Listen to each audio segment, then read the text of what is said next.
Good morning, everybody. I think you can hear me fine. So it's a pleasure to be here. I'm going to talk to you a little bit today, as we said, about fitting binary to existing steam cycles, and also cover the technology selection, when to do binary, when to do steam, and when to do combined cycle. And then I will also talk specifically about the technology which Exergy, which is my company, not only a definition by gear, but also our company name. I'll talk about the technology we employ on those plants. First of all, just to give you a background, as I say, my company is an Italian supplier of organic Rankine cycle plants. We are approximately 130 people in Italy, and we do ORC for geothermal, but also waste heat, biomass, and solar.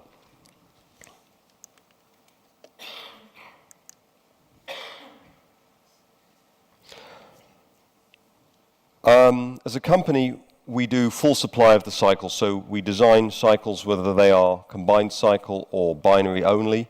We developed our turbine in-house, and we manufacture our turbine in-house, and then we supply the complete ORC system. We have units operating as small as 100 kilowatts, and now we're doing single turbines up to about 17 to 20 megawatts. And when you put a generator in the center and do two turbines, that can be 25 to 30 megawatts. We have the advantage of being a flexible small company, yet still have the backing of a larger holding company. In this case, it is a $1.2 billion per year Italian family holding with a very, very diverse structure.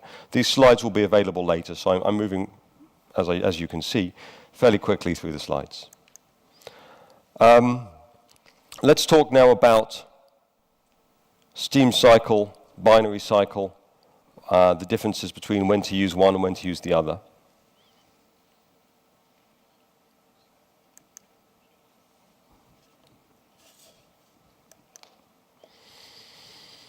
So as you're aware, we have, of course, flash plants, which we've been discussing today. HS ORC have this ORMAT binary system as well, and they have it operating basically in a combined cycle plant, so a mixture of steam turbines then to binary systems. And it's very interesting that HS ORC have this combined cycle approach to one of their resources.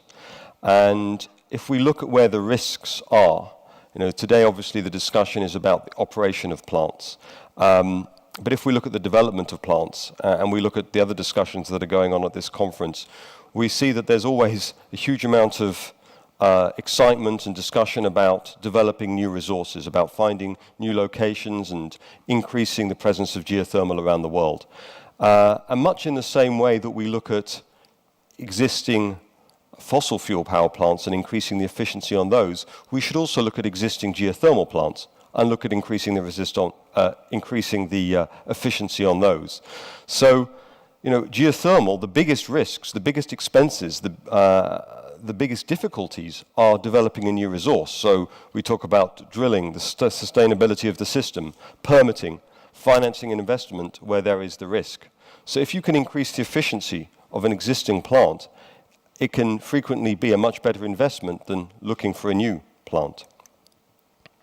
We can reduce the risk, we can eliminate any permitting, and also we can simplify financing. Banks are far happier to invest in something which is an existing resource, and it's just an investment in new equipment. Very simply now, looking at the principles of a flash power plant and an ORC power plant, which I'm sure you're familiar with. We have on the left here a flash plant, we have a separator, the steam going to the steam turbine, and we have the liquid going straight into the reinjection. If we look at an ORC plant, we basically are taking the liquid up to the separator, and then we can take a mixture of steam and brine together to a sequence of heat exchangers, which would be here. So this is assume this to be the brine inlet. Ignore that heat exchanger, please. So this would be the heat exchangers here, which would superheat this organic Rankine cycle fluid, and it passes through a turbine. The turbine in its design we'll go into a little bit later, but the advantages of this type of cycle are that this is an inert fluid entering as a gas and leaving as a gas. So compared with what people are used to seeing in Iceland, you're not having any corrosive geothermal fluid passing through a turbine, of course. You're just having this organic fluid passing through the turbine, and that greatly reduces the maintenance on that cycle. How do we combine these two plants together? Well, basically we end up putting the retrofitted binary solution in here on a combined cycle plant. So if you have an existing steam turbine power plant, you insert the binary system here. And this is how it looks in terms of a simplified PFD, where you have the fluid coming into the separator, the steam going to a steam turbine, and the brine passing through the heat exchangers, being reinjected. But before that, it heats up this binary cycle and again goes through the turbine, condenses and comes back again.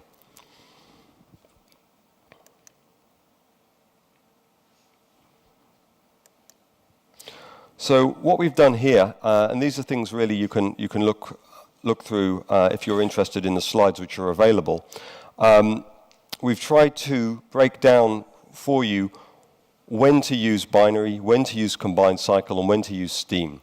And you'll see that the Icelandic example has been mainly steam only, and that is very appropriate in our opinion. But that doesn't mean in all cases. There are projects in Iceland which would benefit from the addition of a binary system in combined cycle. So here we try and give you approximate limits for the use of the technology. And what I would say is very important to notice is that in recent years, and it's, we have Ormat here as well, of course, the number of players in the market for binary has increased, and that has increased competition and increased efficiency.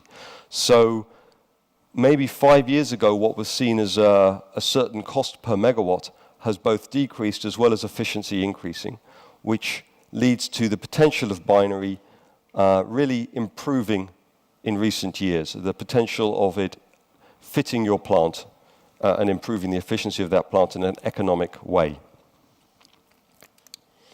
And again, to carry on the same theme, we've put it into just a simple graph format showing you when to use steam, when to use ORC, and when to use them both.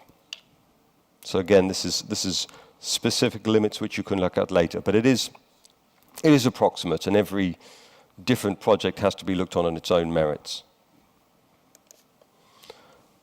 Again, carrying on the same thing here, we've tried to say when binary is best, when single flash steam is best, and when combined cycle is best, and put on little bits regarding, first of all here we have efficiency.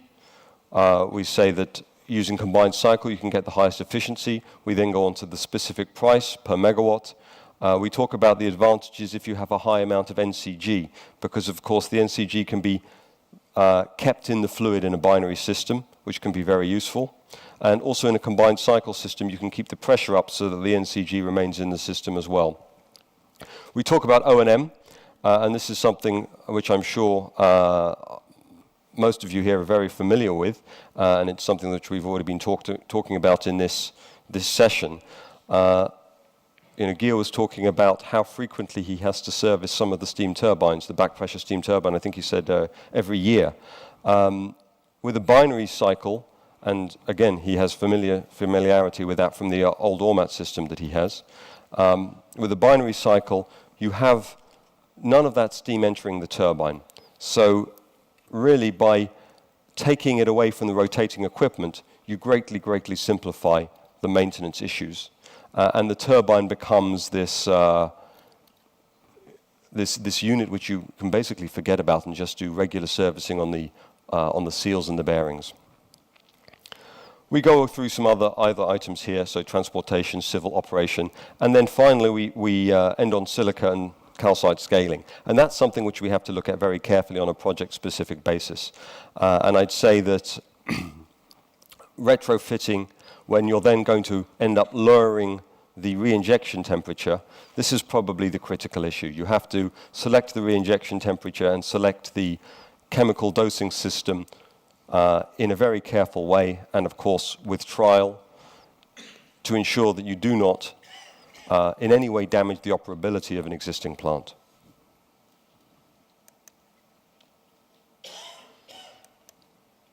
So on from that, I'm now going to talk a little bit about the type of turbine Exergy employs. And we provide the whole organic Rankine cycle system as explained.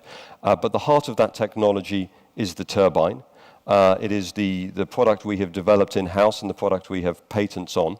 And it is different to the other types of turbine you've seen on the market. So it is a radial outflow turbine. So the fluid enters axially. It is turned radially over a nose, which is a cone, and it then expands out across a single disc through a number of stages, up to 7 stages as a maximum, and then it exits vertically through the top of the turbine. Just to give you a clear explanation of that, I will see if this video now runs, which of course it doesn't. Oh, there we go. Thanks very much. That's not me. Someone's got a mouse and is doing it for me. So this is just to show you how the turbine operates. You'll see the various pieces here. You have a nose cone, which is, the emission duct, which is where the fluid is entered. You have the statoric disc, the stationary part of the turbine. Then you have the nose, which is the piece which turns the flow from axial to radial. You have the rotoric disc, so this is the single piece which contains all the stages of the turbine, the casing, the mechanical group, which I'm going to come to a little bit later, and then the connection to the generator.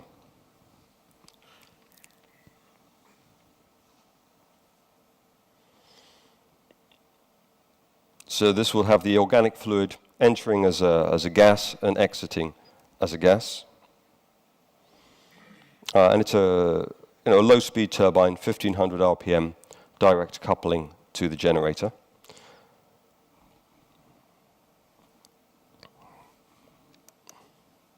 So what are the advantages of this type of turbine over an axial or a radial inflow turbine? Well, first of all, in terms of expansion ratio, you can imagine going from the center of a disk to the edge of a disk, you have a natural expansion out across the disk. And that natural expansion gives us a very good expansion ratio, which is not solely dependent on change in blade height. So the excellent expansion ratio gives us very good efficiency. We also have a single disc which is extremely close to the bearings. Obviously, if you have an axial turbine, the more stages you have, the further you move from the bearings. So if you can have a single disc, you always have your center of gravity close to the bearings, and you can minimize vibrations. Also, very simply, having 7 stages gives us a great deal of efficiency at high enthalpy. The more enthalpy you have in a fluid, the more number of stages you want, so as to break that enthalpy drop down to as many stages as possible. And honestly, we found that you would never need any more than 7, and 7 would be in a heat recovery application rather than a geothermal application. But we have done up to 5 on geothermal applications where we've got steam at about 230 degrees centigrade. I also wanted to mention, as this is an operability talk, it's very important that you understand the service requirements on this and how they would differ from a steam turbine. So we've already mentioned that, of course, you don't have the steam entering the turbine directly. This is an organic fluid. So in terms of maintenance on the blades and in terms of maintenance on the turbine, it's really non-existent. It should be non-existent. If you needed to see the blades, you can see that by removing this green piece here, you have access to every single stage, access to every single blade immediately. So there's no digging in to get to the blades. This is not a split turbine casing, it's a single piece. But what is also important is the only part that you service is this mechanical group. So this contains the bearings, which would be here, and also the sealing system and the oil lubrication system. So the only point in this type of turbine which ever needs replacement or service is the bearings and the sealing system. And in this turbine, you can simply remove that and replace it. And here we have a video again, which we can just play through, if that's okay.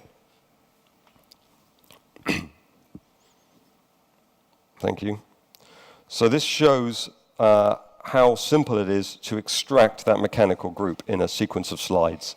And this can be done in approximately 4 hours, so a single shift, and it is done without the loss of any fluid from the unit.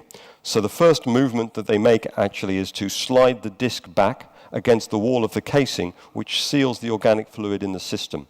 So based on that, we can then remove this bearing module, which is also contains, as I said, the oil lubrication system and the sealing, on this green trolley, which is actually built onto the turbine skid, so that you can very, very quickly remove the bearing and replace it with another unit.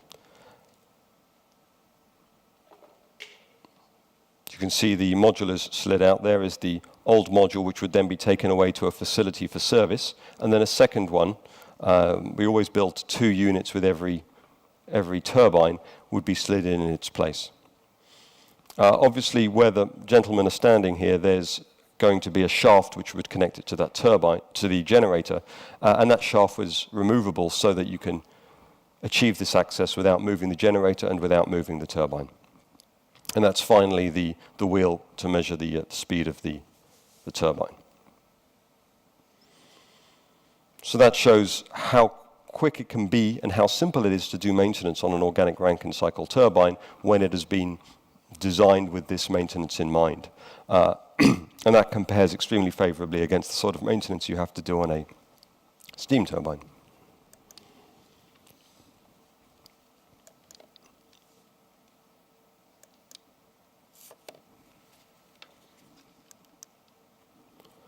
So, just to finish off, I'd like to show you a few references where these units have been installed. So we've got 293 megawatts of geothermal on our reference list now, some heat recovery and some biomass as well. This is a plant in Turkey called Green Echo. It's a 12 megawatt water-cooled plant operating on fluid of about 135 degrees centigrade. This is another plant in Turkey. This time it is a 12 megawatt plant, air-cooled, operating on 137 degrees Celsius. A smaller plant, but very interesting. This is a 4 megawatt plant. It is the world's first 2 pressure level on a single turbine plant. So it actually has a high pressure and a low pressure on a single organic Rankine cycle turbine. This is again in Turkey, and it's operating on a very low temperature fluid, only 100 degrees Celsius. And this is a combined cycle plant. So this is in Italy.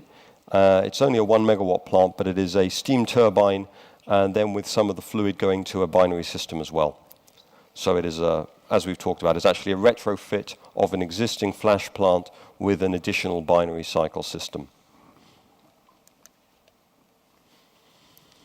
So thank you very much for your attention, and if there's any questions.